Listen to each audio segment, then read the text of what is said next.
Bastu.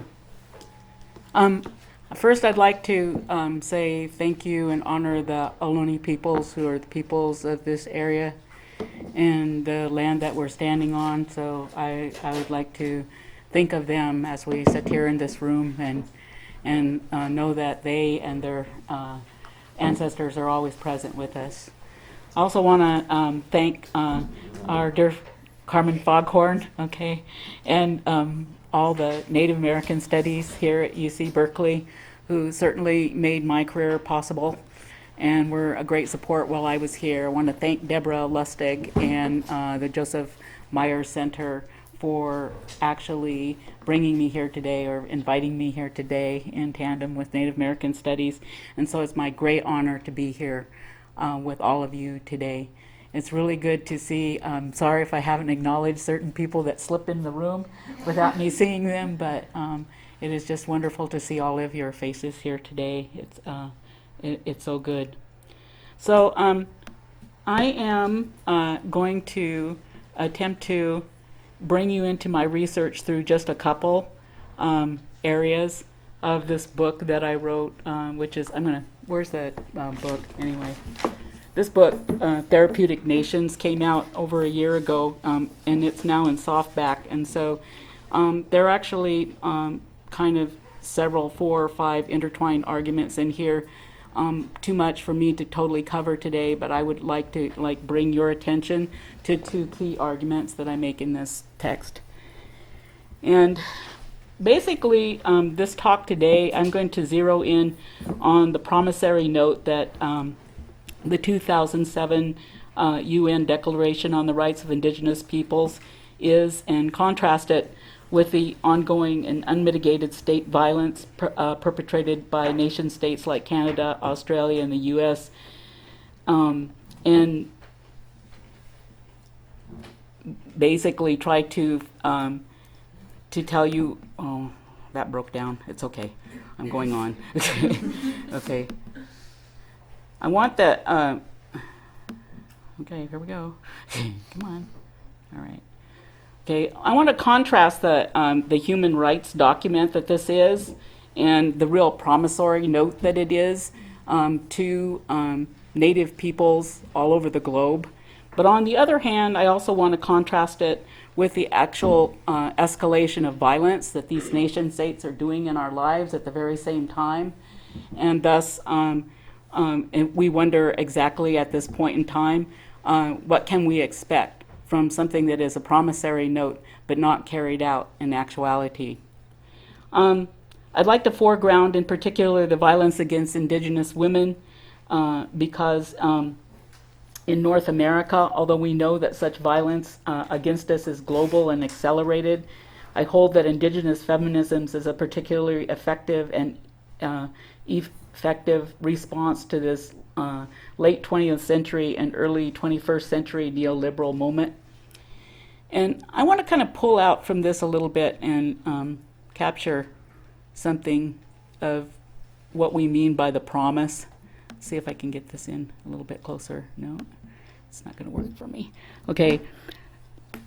I want to point back at this moment in 1960 when, human rights is born after World War II, and this great flush of, like after World War II, these democratic states vow that the violence that was done to the Jewish peoples would never be done again to the citizens of another nation state. And you have, people like Eleanor Roosevelt, who becomes almost like the big mover and groover of a human rights movement in this time. And it was, the promise was at that point in time that that nation states couldn't do just what they wanted to any group of peoples, okay? But we weren't included in that, basically. We weren't considered peoples. Native peoples, indigenous peoples worldwide were not considered, hadn't been considered human for a great part of the nation states move into our countries. And basically the state violence that formed over our lands and eviscerated our own nations was part of an unspoken violence that nobody wanted to put the name genocide to until we did. So you have this like 30 to, I don't know, 35 plus year now struggle actually for the indigenous peoples of the world, led mostly by North American native nations, to have themselves included, okay, to include themselves in what they think would be this safe grasp, the safe arms of a human right, of a liberal human rights law globally. Well, I began to question that a little bit because I've actually seen quite a bit of breakdown, okay, between this promise of all peoples have the right to self-determination. By virtue of that right, they freely determine their political status and freely pursue their economic and social never mind. Social and cultural development. There it is. Okay.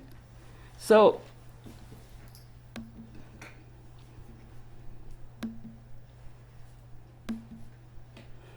of course, it's working fine in the hotel room, but it doesn't work fine for you, but you're okay. That's why I didn't want to also stand and talk and run around the room at the same time as trying to operate this. I want you to look at this for a second, and because it should be familiar to a lot of us. Basically, these are areas that are considered roots of trauma, basically, and they're not necessarily roots of trauma just for indigenous peoples. They're roots of trauma for peoples all over the globe. And what you see is this steady march of human rights, from this political stance that was once taken, that at one time promised a more inclusive actual political inclusion, and not just into the state model, but just into the basic rights, okay, that humans were supposed to have, okay, in this new human rights era, that would include our political, social, and economic development. But the key word's development, as far as I'm concerned, because as the Western nation states, particularly the ones that were colonial holders of colonial properties all over the globe, begin to let go of their power after World War II of direct control over countries. Everyone remembers that there was an enormous move towards self-determination all over the world. There was actually thousands of self-determination movements all over the world, and some of the peoples that practiced this particular liberation movements became decolonized peoples. But those peoples were never, how can I say it, they never achieved the liberation that their decolonizations promised, because they immediately became colonized in neoliberalism, basically. And that early move from like the liberal politics into neoliberalism that you see compromised most of those national liberation movements by the early 1970s by ensconcing them in social and economic conditions that they had no political recourse to actually take care of themselves in. You also see at the same time as the economic wars begin to break out, and especially the kinds of extraction that is now everywhere, the mining, the tar sands, the complete and utter running over of peoples to get the resources under their land in these areas that were once considered indigenous sacred lands, were never sacred to those states. And so the evisceration of our nations continued in this case. At the same time, in economic development, in the case of economic development in our lands, at the same time that human rights was then posed to us as a place in which we could get justice. So I call this the ethos of trauma. And it wasn't just us that went to the ethos of trauma, and this is the place where I always bring in truth and reconciliation commissions. Because I'm going to talk to you in a second about what happened to the Truth and Reconciliation Commission in Canada. I just want to finish by saying that you have this whole area, which is the place where the victims of history are supposed to go for justice, while the nation states continue to perpetrate violence on them in the present, at the same time that they're not healed from anything that happened in the past. So here we go again with the movement, hopefully.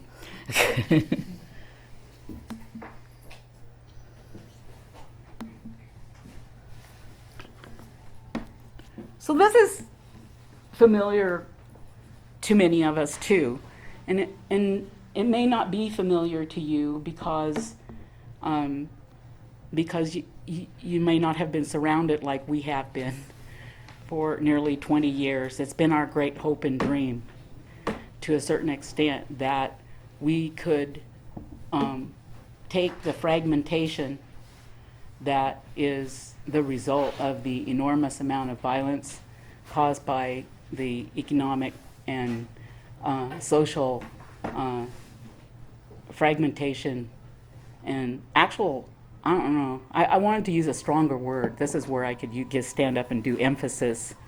The actual complete disassembly and violent deconstruction of our nations through political means, through physical means, through economic means, by any means possible. To a certain extent, this happens at the same time we're being promised economic development if we get on board. But the getting on board the economic development hasn't necessarily stopped the violence, okay, in our lands, among our peoples, because there's a deeper structural violence at hand that is not being addressed at this point in time. So this circle starts with acknowledgement, and this is that the perpetrator, and I'm going to go ahead and use the trauma language now, or the language of truth and reconciliation. The perpetrator is supposed to acknowledge the harm that they've done, and then they are supposed to restitute or redress. And from that redress, then the people that were harmed are supposed to heal. And then they are reconciled. But the big question I ask in this book, reconciled with what? And it became very apparent to me and other people, I wasn't the only one that said this, that of course, reconciliation that is occurring anytime we use this form, which is an international human rights form, which is the form of truth and justice commissions, that reconciliation is only and ever with the state. And so I'm going to take you to the case in Canada because that's the one I know the best. That's the one this book is actually organized around. It's the one in which there's still so much ongoing evidence that it's hard to even now say that this book even touches what has happened even since. Okay, I did my initial research up there. Basically, many of you know, but I won't assume all of you know, that for close to 150 years, Canada, along with the United States, but Canada took generations of children out of their homes, okay, and raised them in state-run schools, supposedly for their education into civilization. In these schools, they were raped, beat, starved, and made so that many of them were never effective adults. Part of the argument for intergenerational trauma that's going on among the North American Native peoples at this point stems from the fact that their inability to take care of themselves and be effective adults and be then effective members of families is that then their own children were often involved and also became at some point traumatized by either the violence in the home, the domestic violence in the home, or by a new round of the state violence, which was part of the violence in the home because they were economically subjugated to the point where they can't make a living and their lands were being taken, or it was made impossible for them to hunt or fish or work their lands any longer. But the other part was they just literally took the children of those children in the 60s scoop in Canada, and in here too. In Alaska, we lost a lot of children to foster home. Huge, almost everybody knows somebody who was adopted out or somebody who was in foster homes. Huge amount of children were taken out, and some of the same fate often happened to those children if they didn't succumb to alcoholism or other, what I would call what do they call that? The lateral damages of colonialism. And then, certainly they were an exception sometimes. So this basically, when I got into Canada around 1990, was just breaking to the extent that over, I don't remember now how many thousands, close to 10,000 people who were once children in the residential schools filed suit against Canada.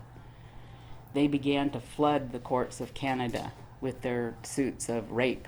And some of these were positioned against the churches, but with the actual government being kind of in the background, because the government had given the authority to the churches.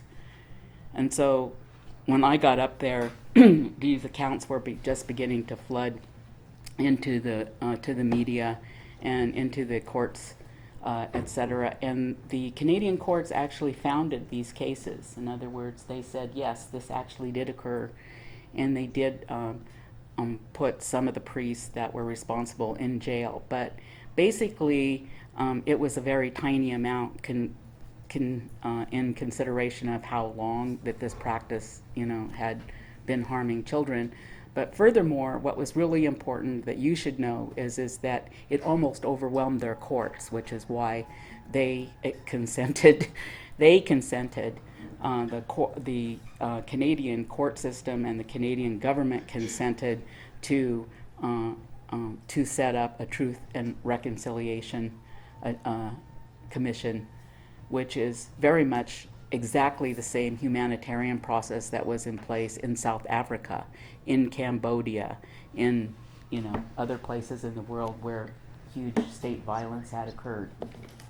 And so this was the exact same, absolutely the exact same process that was brought into play in Canada at that time.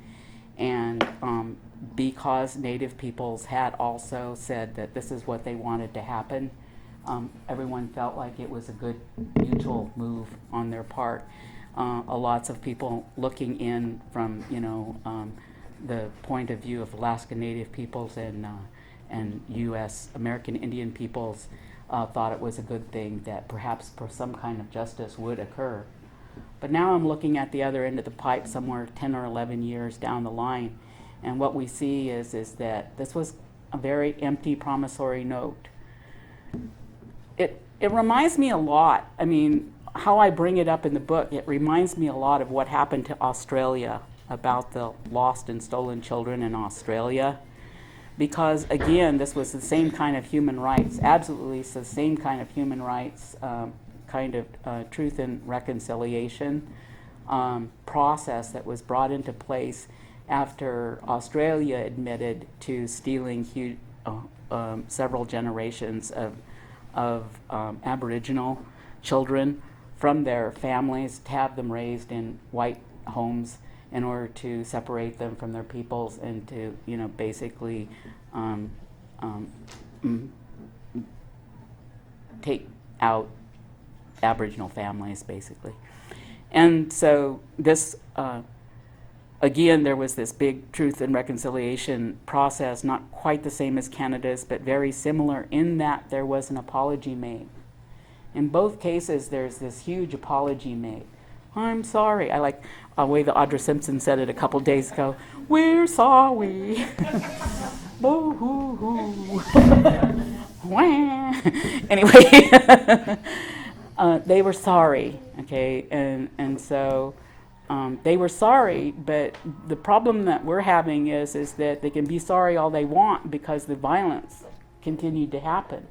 What I would point out is the big one, of course, is that I don't know how many of you are aware that, following the enormous amount of public apology that Australians personally, individually made, in 2000 government, a more right neoliberal minded government went into place and actually perpetrated one of what we think of as one of the most retrogressive moves that we've seen one of these nation states make in a century.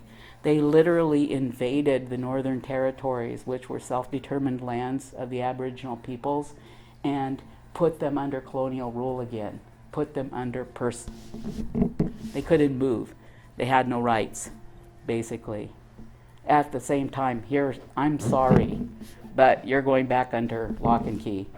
We're going to tell you how you're going to, from here on out, we're going to tell you exactly how you will progress. And so I don't want to go into that story, although it's really easy to find it out there. There's hundreds of resources. If you read my book, I've got quite a few of them in there. So, but going back to Canada, Canada also experienced some of the same thing. At the same time, this Truth and Reconciliation Commission is in full, with,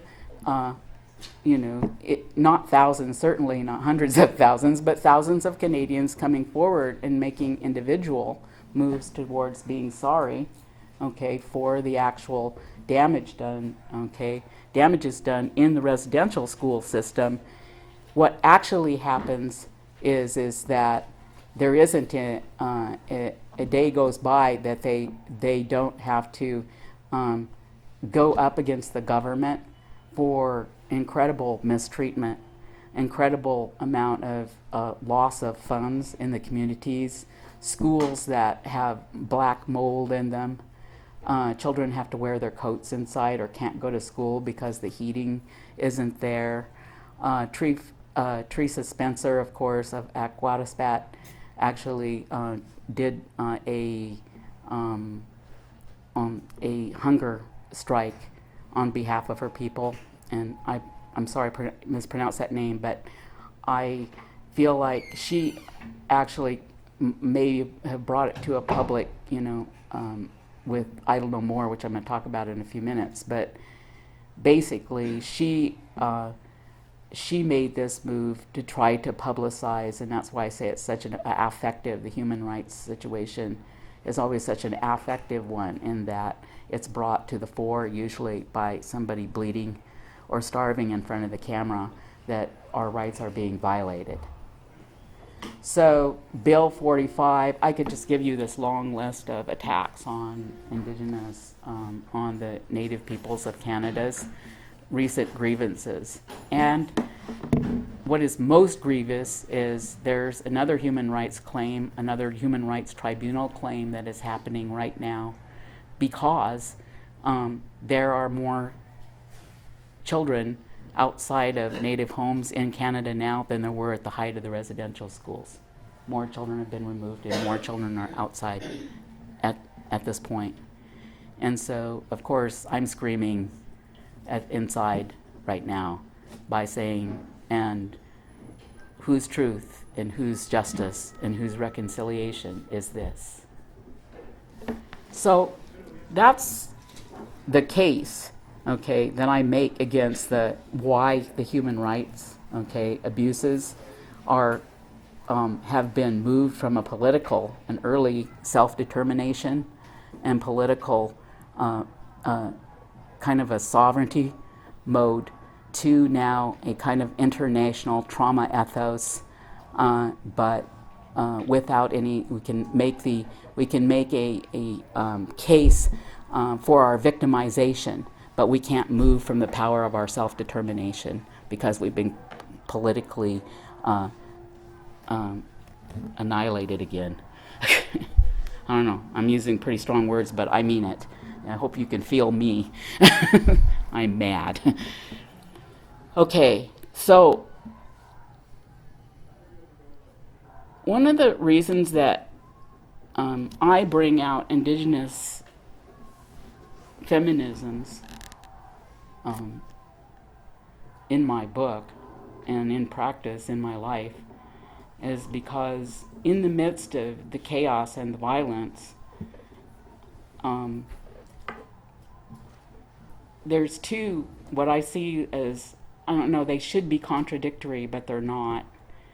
One is that there's an accelerated amount of violence against indigenous women that should be brought to the fore of any conversation about what else is happening that shows that we're not in good shape. Since one of my younger sisters is someone who disappeared in Anchorage when I was about 14 years old, I know this one. The thousands and thousands of young Native women, mostly in Canada, in the United States, in this talk, but we know that it's happened, of course, across the globe, that there's an accelerated amount of violence against Indigenous women. But in North America, and particularly in Canada in this instance, it is what I think may be the loudest of all of the signs or silent screams or whatever you want to call it, that we are being eviscerated because there cannot be any self-determination without the women. And so I go into really long conversation in my book about the way in which women were taken out of the self-determination movement pretty early on, in part because the men did not understand that without the women, that what they would have, the only thing they could have created could not ever stand for all of them, for the women and the children and the men. And so we were able to articulate that pretty well because this earlier generation of Native women articulated it for us. And so we were able to just go back in. So it's that violence against women, knowing that that is, the actual evisceration of our nations is a gendered violence. That it's not only just women, of course, it's all those people of different gender, differently gendered peoples, trans peoples. All of those are the people that actually suffer the most violence. And it makes a lot of sense to me because gender violence is exactly the way in which most of our nations were colonized in the beginning.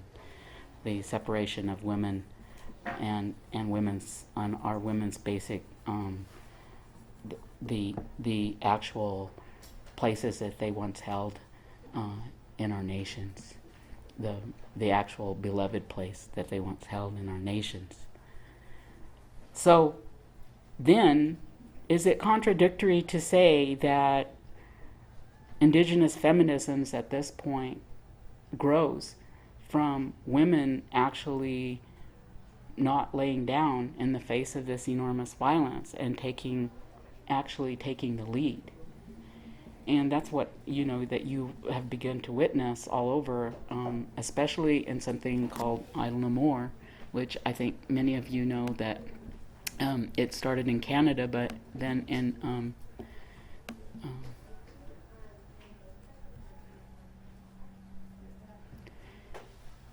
maybe it starts in Canada for all the reasons I just told you. It starts in Canada because there's no truth and justice and reconciliation going on. because people are under enormous duress, and the government continues to press down on them. So a nation is not defeated until the hearts of its women are on the ground. These women's hearts were just never on the ground, let's put it that way. They came out of communities that were suffering the most egregious violence and pain and hunger in lots of cases, poverty, and stood to lead their nations, to let people know that it's time to move on. It's time to move on, to think that the states have justice in their hearts at this point in a humanitarian sense, or that human rights is the place where that can be achieved. And this is where my argument gets extremely difficult for some people, because they say, well, would you abandon human rights completely? No, but I would definitely recognize it's the only game in town. Obviously, we're not going to abandon it. Actually, the United States has never been in it. You know, we see that great promissory note out there, but actually Canada has actually tried to be in it, and they have not. Okay. At the same moment that I speak, I know that the enormous amount of violence against Native women in Alaska, okay, and the ways in which the United States, by the women here, argued for VAWA, left us out. Okay, so the more that we ask to be or make reforms to how the state, will handle the violence against us, the more it's handled to the extent that it brings us perhaps in more agreement with the state, rather than stop the actual violence in our lands. So, and I could go on an hour about that, but I'm not going to. I'm going to go back to just, have some closure here with you in saying that Indigenous feminisms actually is an interesting, I think, conversation, because most of us point to the fact that there's no definition of Indigenous feminisms. There's many Indigenous feminisms that are being said or practiced or thought at this point in time. So I do not think that there is a definition for Indigenous feminisms. But I can look to the practices on the ground of women trying to create actual equitable conditions in their communities to bring safety to men and women and children, with or without, mostly without, the state's help, in a human rights ethos now that requires us to be victims, to go in front of the states for justice, and then to say that it's time to move on. It's time to move on and begin to question what exactly is justice and what is humanitarian. I have this Rancière quote here. I didn't think of it because, Rancière is not usually on my mind, but I like it. Rancière said, "The rights of man turned out to be the rights of the rightless, of the populations hunted out of their homes and lands and threatened by ethnic slaughter, as the rights of victims, the rights of those unable to enact any rights or even claims in their name." And that's what human rights points to now. Thank you, and hopefully this is a conversation we can have at the table. Thank you, Diane. So now we'll open it up for questions. Yes, Professor Kim? Diane, can you talk about what happened when people decided to clog the courts with a lot of cases about abuse? What kind of organizing was going on in Native communities to bring that into view? And also, can you talk about the legal system as a possibility, maybe in tandem with, because it looks like you're saying that they tried to derail using the courts to the Truth and Reconciliation instead. But so what do you think of as the efficacy of using the legal system? That's a good question. I like that question. Well, to go back to the first part of your question about what was first happening there, is you see this kind of long period before time where people were just then beginning to one of my arguments is that the whole idea of bearing witness, in the 80s, came to the fore in a lot of people of color communities and a lot of people's communities that had once been powerless, about how important it was for us to speak our own experiences and our own voices to interrupt history. And basically that was starting to happen in our communities on the ground through, different organizations.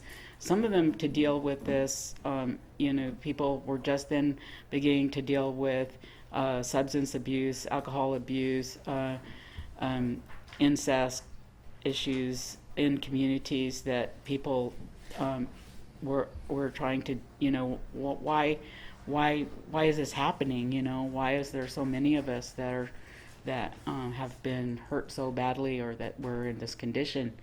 And so as they begin to talk or speak out about the conditions, one of the famous, films about that is For the Honor of All in Canada. And For the Honor of All is a film that shows this community that is has an 89 or 95% alcoholism rate, that they turn themselves almost all the way around by basically a core group got sober. And as this core group got sober, they held on long enough for the rest of the community, and they created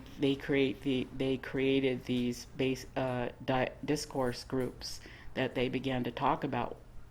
That part of the issue was the depth of their colonization, the depth of the thumb that was over them, the depth of their inability to do anything, to move their own conditions. And so it became like this with the new self-determination movements. It became very intertwined that you would speak up, and that was part of decolonization, was for you to decolonize your mind, basically, to decolonize yourself of that these harms weren't your individual, weren't always it's not that you shouldn't, take responsibility, but basically you were in a residential school where you weren't allowed to talk, where you might have been beaten, where you were raped, etc., and that so there might be reasons why you grew up to be an alcoholic.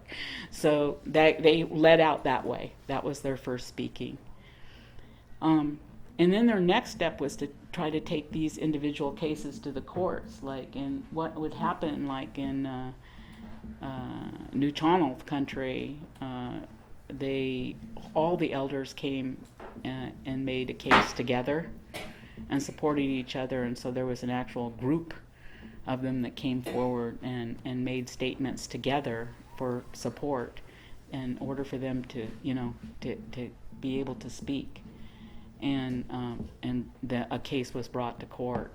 And so as I think Ernie Gray and I can't remember the name, Fournier in Canada wrote the first 14 of the people 14 men who admitted to having been raped in residential school committed suicide. 14 of them out of I don't know how many, committed suicide after they told their story. So to this day, none of us lead our classes into speaking of those personal of disclosures or in this particular without much thought and much care, because it can actually lead someone to have even harder or worse feelings.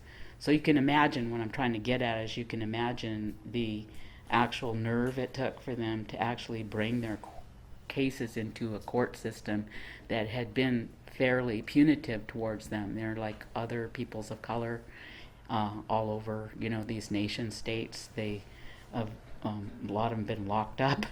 A lot of communities have been hit with huge amounts of criminalization. So, what would it take to speak up, to ask for justice in those court systems? But they did it to the extent finally, opened a floodgate. Can they get justice there? Well, the state didn't want to deal with it in its entirety. They pushed it off, basically, or they just didn't think that, they thought that it would be, and that's where Canada and the United States are quite different.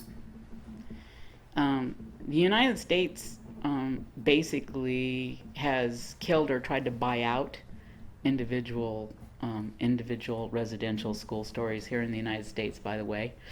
Is Rosemary here yet? Rosemary could tell you about that one. Anyway, my friend Rosemary Gibbons, she made a film called Century of Genocide about the residential schools. Anyway, but in the court system in Canada, they often move to having a royal commission. Okay, that's something which we'll study it. We'll study it for 5 years. We'll write thousands of words about it, and then by that time maybe it'll have blown over.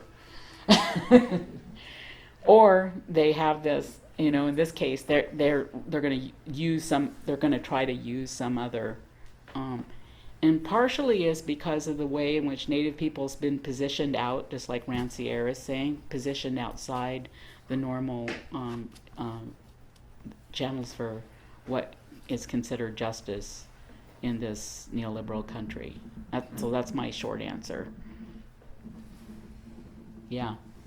Thank you for your talk. I haven't read your book yet, so if my question is answered in your book, please move on. No problem. Go ahead. I won't assume you will read it.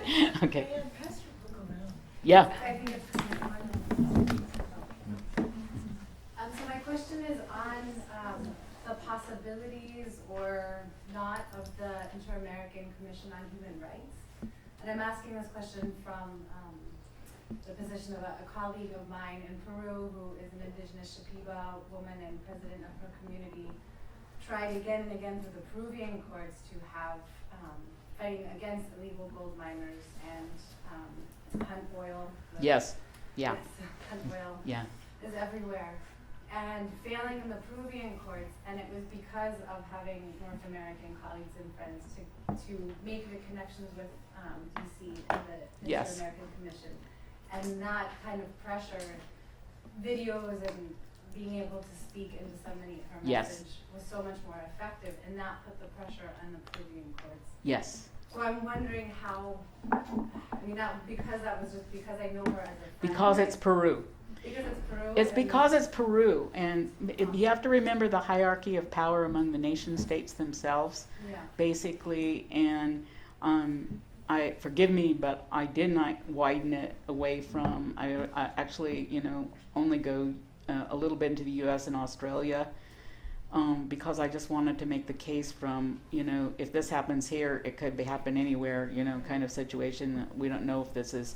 We don't know whether or not this is degrading for a reason, or it probably, as the growth of neoliberalism or the strength of neoliberalism goes on, it will, because the human rights forums were built by us. You know what I'm saying? A lot of them were built just for that very reason, because there was pressure that could be put on nation states. That's why I don't totally dismiss that the structure that we all helped build, okay, there. I'm just saying that there's danger in thinking of it, you know what I'm saying, as being totally independent of, okay, the actual politics that are going on between the states, obviously, okay. And in this case, I feel like that's good that there was a good outcome there.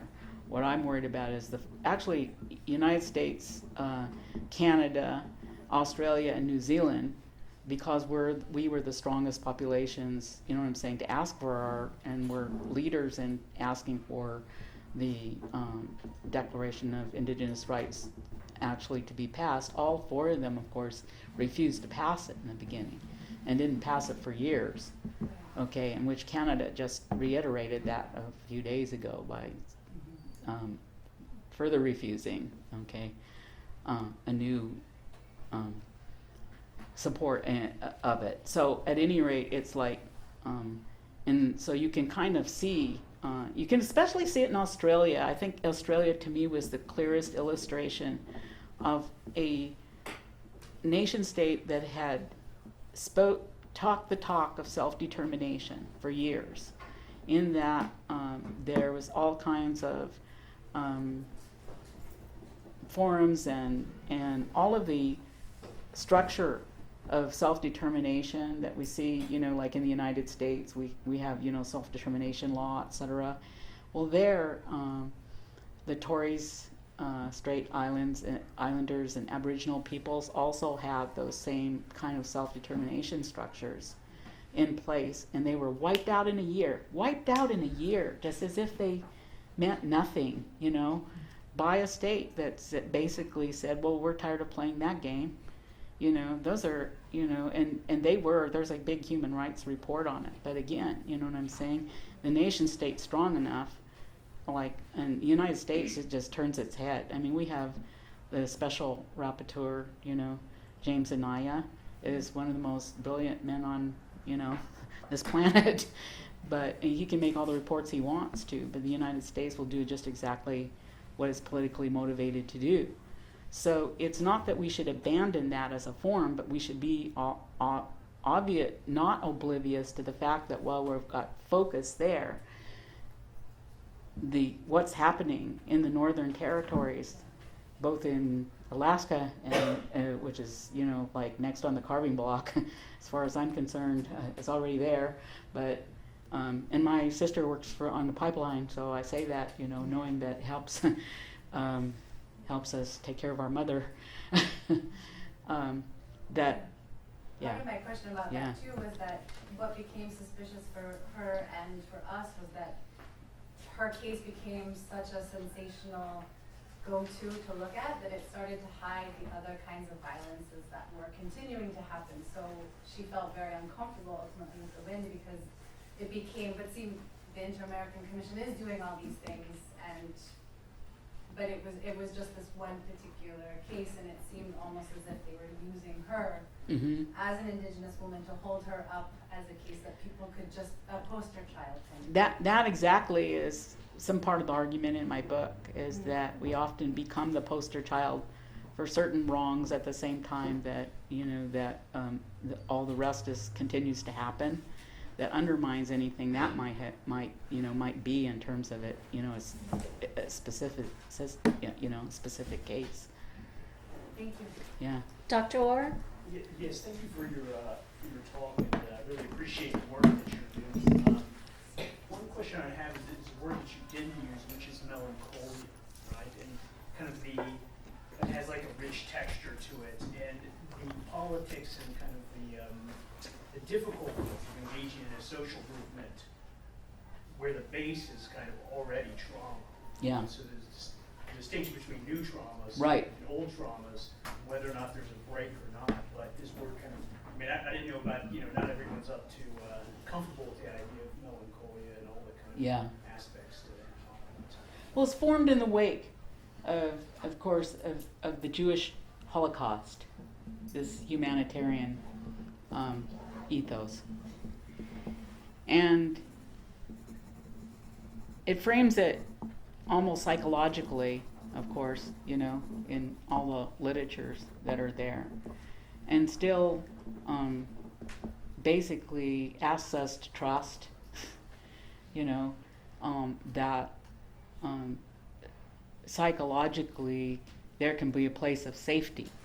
And in this time of heightened security, I would say that we actually have exceeded, that frame at this point in time that stood us well, or how we thought. You know what I'm saying? That it was the Western imagination, I think, that felt like that they could offer a healing from what it took to basically rule the world, to take everybody else apart in their ruling of the world. Yeah. Am I not wrong that melancholia sort of freezes you into an inability to do anything about your circumstance, but maybe keep on picking at the scab? And so that sort of, I don't know enough about the Freudian, but sort of dovetails into what you're saying about being glued to the past traumas and having your attention deflected away from continuing current.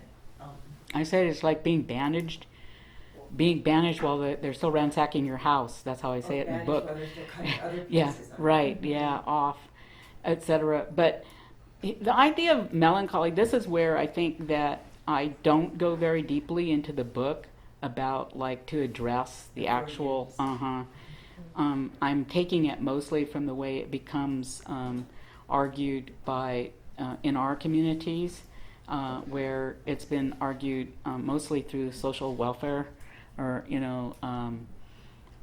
historical trauma, okay, that particular structure of it, which is, like I say, it's ubiquitous in our communities. Everybody, almost all could recognize that circle that I put up. But the actual work that was done, you know what I'm saying, around melancholia and all of that, I can't totally address that in this case, mainly because I really feel like, formed as it was, particularly in the literature around the Holocaust survivors, I could address it more with some more thought on it, but I wouldn't probably try to address it here with you, but it's there. And I know that it's in the international ethos about it because you can find a lot written by Derrida. Derrida goes into it quite heavily. Lots of people began to address it because they know that it's an international structure at this point of justice, basically. Dr. Longtree? Diane, I have a question about the Truth and Reconciliation Commission in Canada. And I know in your book that you talk about this, but I'm wondering how, if you can comment on the recent disclosures of the experimentation that was happening in the schools, of the starvation studies, and if that kind of has changed or shifted your argument at all about the reconciliation. Maybe deepened it. Maybe deepened it. What Professor Longtree is referring to is that just a few months ago, a person that was actually not doing necessarily residential school studies, he was a nutrition researcher, found evidence that, actually very solid evidence, that basically they had used quite a few of the schools as experimental stations in nutrition on starvation, and they had actually starved children or let children continue to starve, in the effect of getting data in order to support, I think it was the development of vitamins or something at that time. Yeah.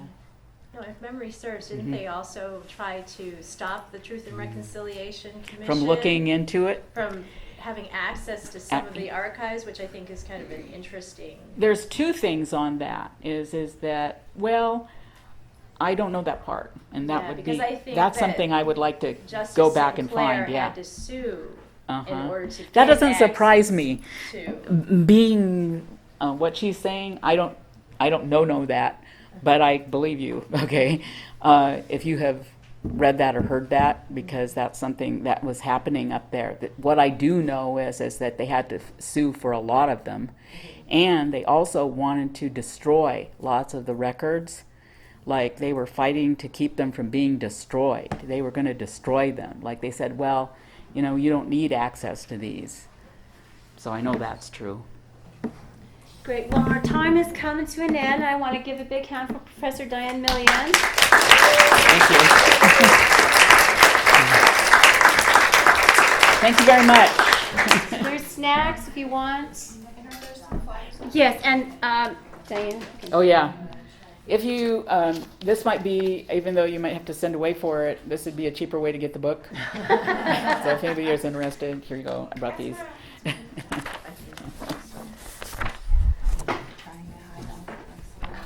I'll just put these here on the table I if you believe want it. to get it. Okay.